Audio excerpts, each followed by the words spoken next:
Welcome back to my channel Celebuzz. Please share and subscribe and press the bell icon for new updates. The voice of Willie Nelson is well known to all. The man's bandana and his serene grin. It was blessed us with music that brought a sense of comfort during our journey. But hidden beneath the melodies sat a man lugging about through more agony than the majority of individuals have seen. He created May All Beings Rejoice. However, his personal life, grieving the loss of loved ones, he enjoyed seeing friends go, and handling health concerns that almost cracked him. Despite his advancing years, the hits persisted, not limited to the realm of musical composition. Beaten this planet. Where is Willie Nelson now? Fans were never shown in the conclusion to arrive. Come with us as we reflect onto the tragic tale of Willie Nelson as well as the last chapter of a nation-famous person. Willie Nelson's early life. A little community was the birthplace of Willie Nelson, scheduled for April 29th in Abbott, Texas, in 1933. However, challenges arose from the first stage.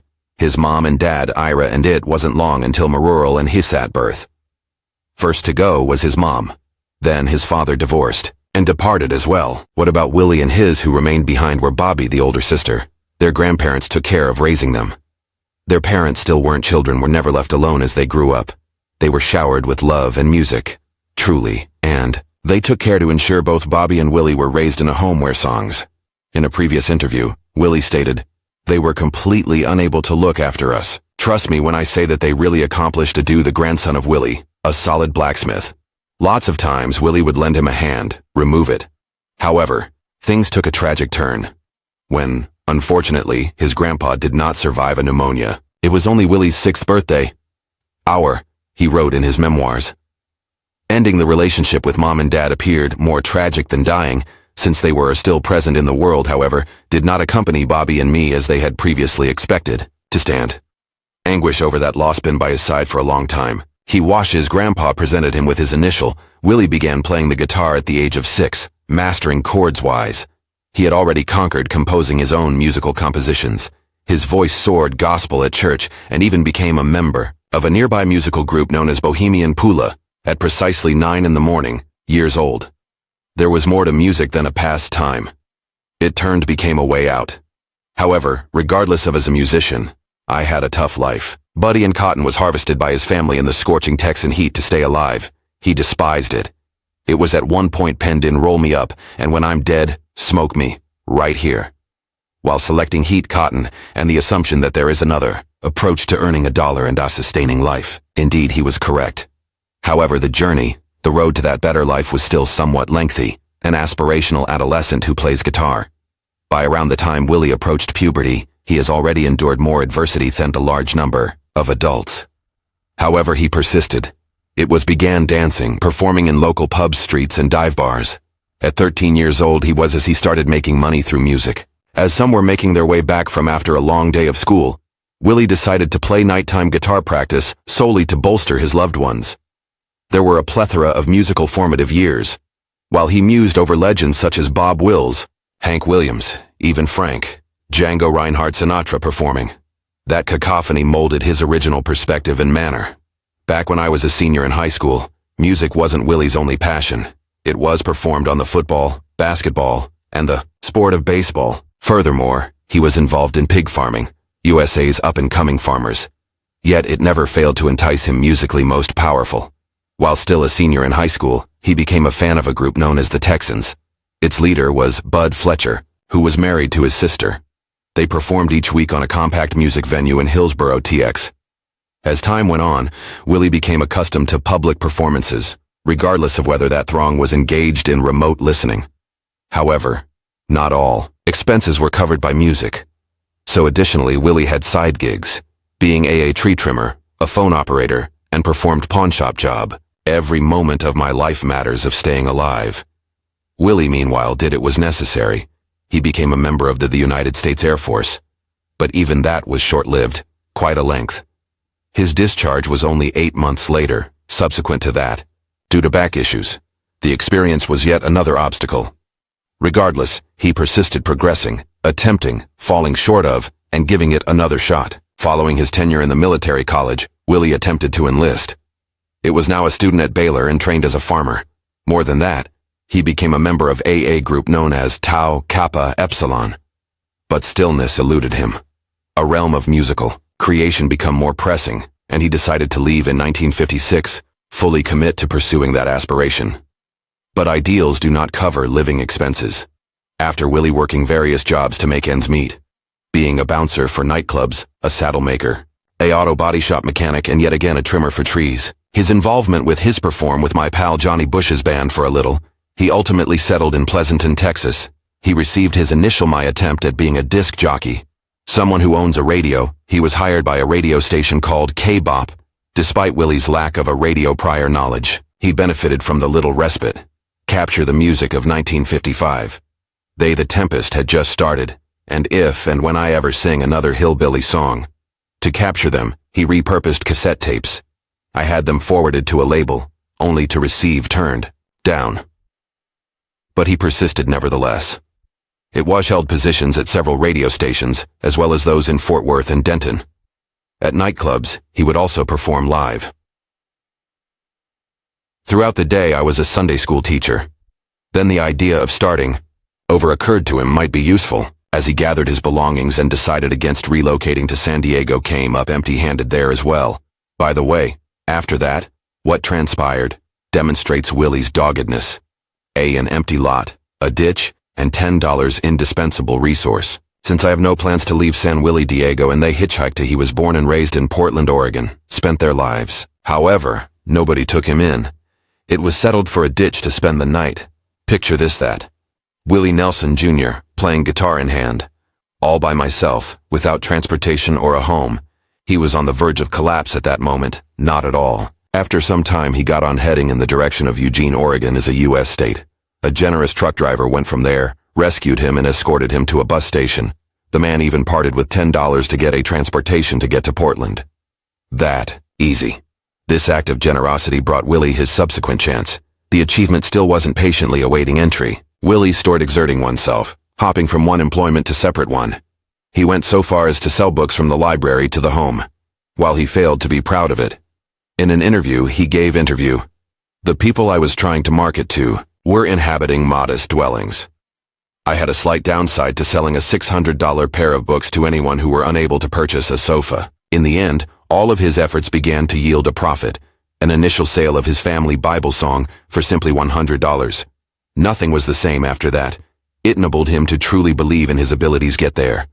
At that point, he decided to leave, relocating to Nashville once more, prepared to pour his heart and soul into country music. The path was difficult. Intense agony filled it, dealing with rejection and staying up late. Nevertheless, it was as well as brimming with joy, generosity, and windows of opportunity. The legacy of Willie Nelson weren't famous to begin with. It all began in villages, places of worship, radio towers, as well as railroads. In addition, across with that, a myth was formed, a challenging one through a variety of occupations. It was 1956 when Willie Nelson has already endured a great deal. While he was recruiter for a Vancouver radio station, in addition to making an appearance on Locale the television. At about the same period, he crafted his debut single, No Place For, featuring I Am. The record was a commercial bust, however, he persisted.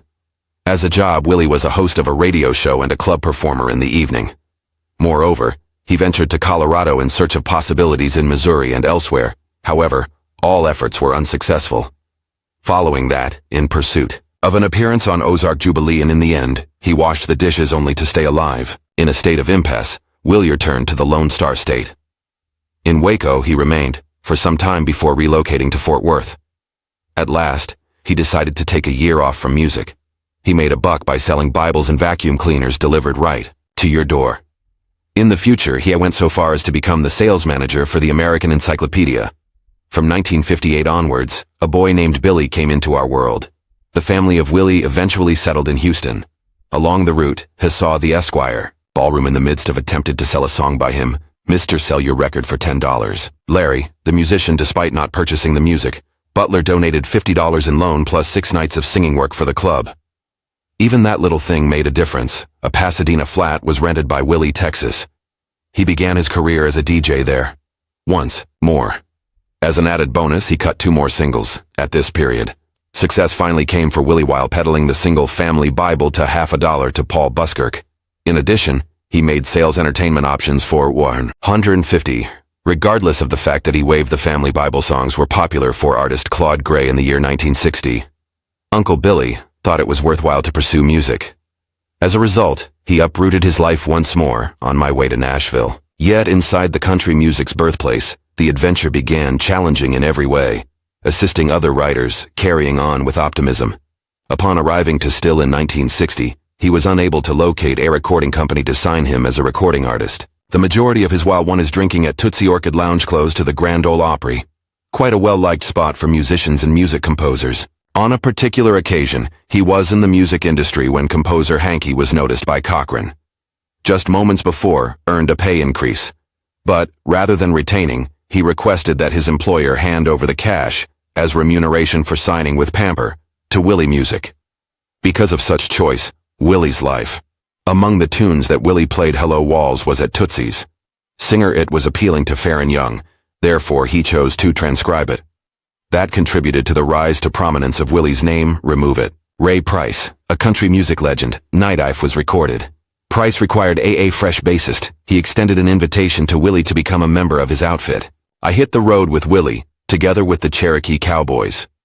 While as the band travels, Willie's music turned becomes smash hits, but not through he had. His music was recorded by several singers. In his song, Funny How Time Slips, Billy Walker sung Across the Sea. Pretty Paper was sung by Roy Orbison, and notably Patti Cline documented Totally Insane. That has its own backstory as well.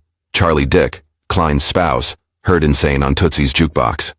It was impressed enough to bring the demo home with him, which he then played for Pat. Ultimately, she made the correct call prior to documenting it. As time went on, the song turned into the #1 jukebox hit of all time. While some were achieving stardom, Willie continued to desire to use his music to play songs that he composed. He entered into a partnership with Released by Liberty Records in 1961, making music in Nashville. The duo he performed, cooperating willingly, Shirley Collie, was able to best 10. Similarly, his solo cut Get in Touch with Me. His debut album was published in 1962. Tut and Then I Wrote our albums. The year 1963 was in Las Vegas. Willie wed Shirley Collie. Sin City. Over time, he relocated to California to toil away at Pamper Records headquarters. Unfortunately, he was unable to accomplish his goals while employed there. Quite a bit. He departed and relocated once more, this acquiring a ridgetop ranch, the Volunteer State. The years that followed were jam-packed, through many highs and lows, yet nothing could ready him for the subsequent events. RCA decades, a home fire, and the brink of giving up. Beginning in the year 1964, Fred Foster of Monument Willie autographed the records. However, the soul when that one came out, I Had No Interest in You. Willie transferred to RCA shortly thereafter. Assisting Victor is Chad Atkins. It was inked a contract for $10,000 per annum. His debut album released by RCA was titled Country. Recorded in April, Willie's Own Songs 1965. The same year saw Willie's arrival at the Classic Country Music Festival. He made friends as well, following their viewing of one of his Arizona performances. Next, Willie established a group known as the Record Men, who such as Paul English and Johnny Bush. During this period, his songs failed 2 significant hits, but his career was steadily on the rise, Someone to Listen To. Between 1966 and 1969, a few of his music reached the top 25. Just one consecutively, The Party's Over, and a cover of Sunshine on a Cloud and Excellent Songs That Work. However, factors were difficult to manage in the background. Uncle Billy was investing a large portion of his income into excursions, and those excursions were failing to enough cash. Furthermore, he separated from Shirley Collie in 1970. After that, calamity befell. From 1970 to 1970, a fire broke out at Willie's Tennessee ranch. It went up in flames immediately. In regards to Willie, it was an indication. It seemed as though life was compelling him to pivot. Thus, he abandoned Tennessee for a property close to Houston, Texas. He even tied the knot once again. Unfortunately for Connie Kepke, he was on my own. I've reached the pinnacle of my recollection already, in the beginning of 1971, but RCA was dissatisfied. They were pressing him to extend his contract. First thing. No. Willie said no. Following that, RCA vowed to keep his music under wraps. Following the album's commercial failure, Willie felt defeated after yesterday's wine, leaving the music industry, from abandoning the lead of the country's outlaws. Willie Nelson was prepared to take a stroll in 1972 in a different place. Regardless of his performed chart-topping music for other artists, her professional life was stagnating. In our roles as individuals reported in the past that Willie was so fed up, with which he extended to RC $14,000 to terminate his agreement. It was returned to Texas, purchased a used Greyhound vehicle, and begun performing in pubs and smaller establishments all across Austin. But extraordinary events were taking place in This Is Austin. A new musical star was on the rise in the city, seen teeming with indifferent individuals on the regulations of Nashville. It was musicians whose sole desire was to perform their way. Everyone loved Willie. He had already become a record label signee, and Shotgun Willie was set free. Following levels and progressions. The albums featured a fresh melody. Nothing about it was neat and tidy. Love the music from Nashville. Unfiltered, and genuine, and emotionally charged. The novel approach was referred to as outlaw country. He relocated in 1975 on a recording with Columbia Records' Stranger with Red Hair. The record was novel, yet well received by the public. That when he was working on his second album that year, known as Wanted the Outlaws and Juan Glazer, Tom, Jesse, Coulter, and Jennings, it was an enormous hit.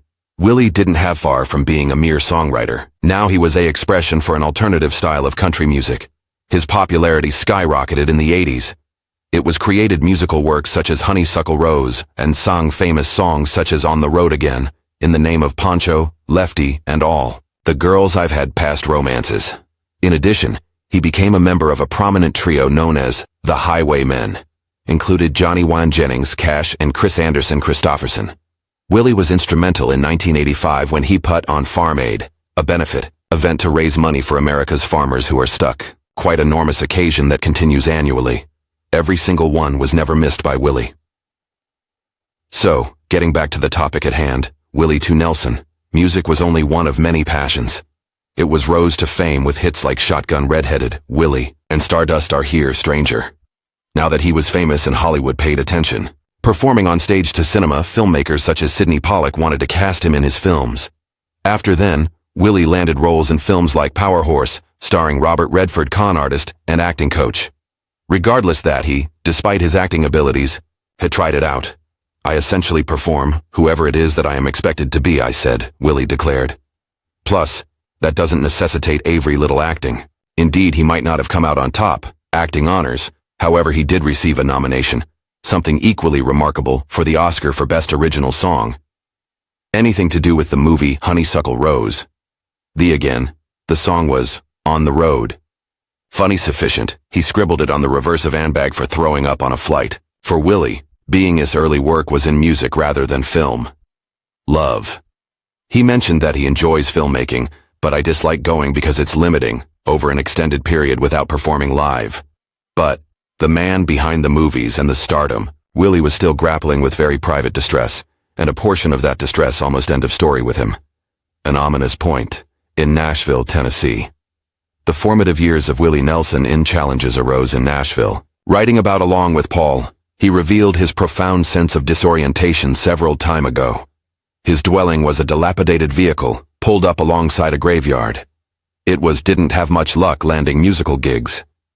Toto stay afloat, he resumed, selling books of reference. He mentioned that typically he feel down, although in the past he was within it, as he attempted to manage, but that further exacerbated the situation. His encounters with other people in the pub achieved the same level of success as he did, I am still anticipating. While one evening, whilst he was drinking, a tune came to him. Lightning, Hopkins is causing me mental anguish. Along that line came the phrase, I'm going to rest my weary head on the shoulder of another rail route. That statement remained ingrained in his mind, due to the lack of a railroad in the area. Stepping out into the midst of often a crowded street with people lying down, but no vehicles were on the road.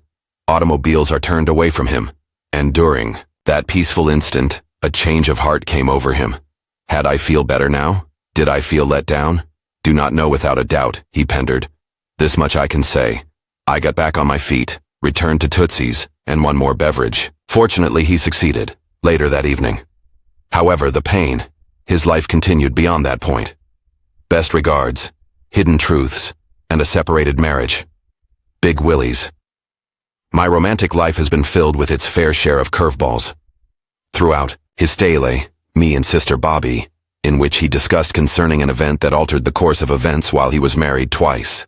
While he was there, remained married to Shirley, a singer. Even though he was a collie, he had fathered a child with Connie Kepke. Unexpectedly, the truth emerged outweigh. At one point, Shirley read a letter and uncovered a medical bill. Not only that, but all bills. The amount spent on daughter Paula Carlin was born to Connie Nelson, Mrs., in an effort totally. It was nothing, he assured Shirley. No big deal, only a trip to the doctor. However, she disbelieved in his claims. The expense report included. The writing is incredibly clear. In the absence of a solution, I needed to clear my head oral cavity. Connie is my girlfriend, he declared, and our daughter is Paul's. In that moment, his union with Shirley came to an end. In a subsequent united with Connie in the year 1971. Willie persists through it all, compliments his ex-wives. He advised against throwing them out. Telegraph. That which is known as former spouses, only extraneous partners. But, notwithstanding the expansion of his family, still another, there would be heartache. Plus, it could the worst feeling in the world. He has a son failed to salvage. Back in 1990, Willie Nelson the planet underwent yet another transformative shift.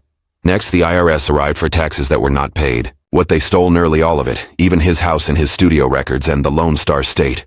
The worst thing was stated by his sister Bobby. What was interesting was that they stole his songs.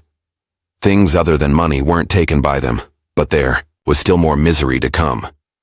Only one month subsequent to the publication of a profound Willie's profile was one that discussed his melancholy music. Times of grief. Inside the shadows, his eldest son Billy on Christmas, Nelson took his own life. Day. His latest project was a gospel LP before to his demise. Later on, Willie informed a buddy, I've never encountered an experience as awful as this one. He had to deal with more than just that loss. The face. Longtime Willie's drummer, when my closest companion, Paul English, departed his 87th year on this earth. It was Paul who had been from the start, working with Willie. They crossed paths in 1956, and according to Willie, he was a wild, gun-toting criminal with charming and fearless. At the time that Paul wished to demonstrate his drumming abilities, he put paintbrushes in a cardboard box to use. Their bond went beyond that of a band. Their position was loved ones. Even Willie chose a name for his daughter, followed by Paula. Paul had previously stated, if it weren't for Willie, I would have ended up at the prison. Or after Paul's passing, Amy, who was Willie's daughter, stated, he was essentially our family's co-patriarch. There will never be anyone to replace Paul. Around the year 2022, Willie has already suffered the loss of a loved one through. Next to him was Bobby, his sister. The fact that Bobby wasn't no one except relatives. He played music with her, his solace and his most ardent advocate. They collaborated on a book titled Me and Bobby's Sister. Willie penned words such as, my sister is the reason I am where I am now, this very moment. It's she that I've always needed. In his life, Willie Nelson has faced more than, in most cases, people can envision. Throughout time, significant health issues have plagued him, in particular using his lungs. Sometime later on, his lung actually gave out. In addition to that, identified as suffering from emphysema, a disease that the air difficult to breathe and frequently causes degrades over time. Despite persistent efforts, his airways. Things became quite dire in 2015, the necessity of Willie obtaining a stem cell activity in an effort to restore a portion of the damage. He has terrible lungs. How did it happen? From the start. To begin with, really early in the morning. According to Roll Willie, when I die, light me up and smoke. Express the desire to purchase 12 eggs from. Take a go to the supermarket, get some chicken, in exchange for a dozen eggs and a case of. He took up smoking Camel cigarettes. Smoked cigarettes beginning when they were 6 years old. But smoking was painful for him, not just physically, his relatives as well. Also in that book, he said, cigarettes were the killer of my mom, myself, my stepmother, and my stepfather paternal uncle. Approximately half of my relatives' smokes killed them. In due time, his cigarette smoking ended. He persisted in doping in the years that followed. However, in cases when his health began to decline as well, he also decided to forego that. He now employs food items instead. Ignoring all of these problems, Willie persisted. His courage and optimism have had a profound impact on numerous people. Lucas, my dear. Willie Nelson's autobiography, To His Loved Ones, Lucas remarked, "That's what, he is indeed an inspiration to me." He was perseverance while confronted with hardship, and throughout his aging journey, Willie's demeanor matters of the heart and soul are distinct to a notwithstanding. Death is not something that concerns me. April 2024 was Willie Nelson's 91st birthday. As a general rule, retirees or reducing speed. With the exception of Willie, though. While he remains active in the music industry, playing major speeches, and interacting with supporters. Furthermore, while he startled everyone by broaching the subject of mortality, impressed everyone with his composure. "You are 91 years old. What's more, I have no concerns regarding it," he admitted in a conversation with the news agency AP. "I am not embarrassed. I won't cause any harm. Regarding this, I am not equipped cause for grave concern." Willie as well, as smiling when adding, "I am a fan of self-care and am satisfied with my on the whole feeling very decent. In my head, that's a whole new ballgame. Even considering his prior health concerns, COPD, a weakened lung, and even the meanwhile, Willie refuses to succumb to terror rein him in. Contrarily, he continues to live utilizing his trademark style of music and humor, the emotional core. He's the sole survivor among the famed band known as the Highwaymen. He was hanging out with Johnny Cash and Juan Christopher Christopherson, and Jennings. Following that, in September of 2024, Chris went away and Willie delivered a moving speech at the age of 88. Tribute. When he was gone, a lot of great tunes available so that the remainder of us can throughout the duration of our presence. Chris handled Amy Best Friend, and you already know that mostly enjoyed ourselves when we were together, collaborated extensively on musical projects, movies, and videos. It hurt to let him go. It was a tragic period. That being said, despite suffering, Willie decided to press on and tour main set to music, continues touring Happy Face. I know what you're thinking, that some people in their 90s might choose to take it easy. But William Nelson is not that person.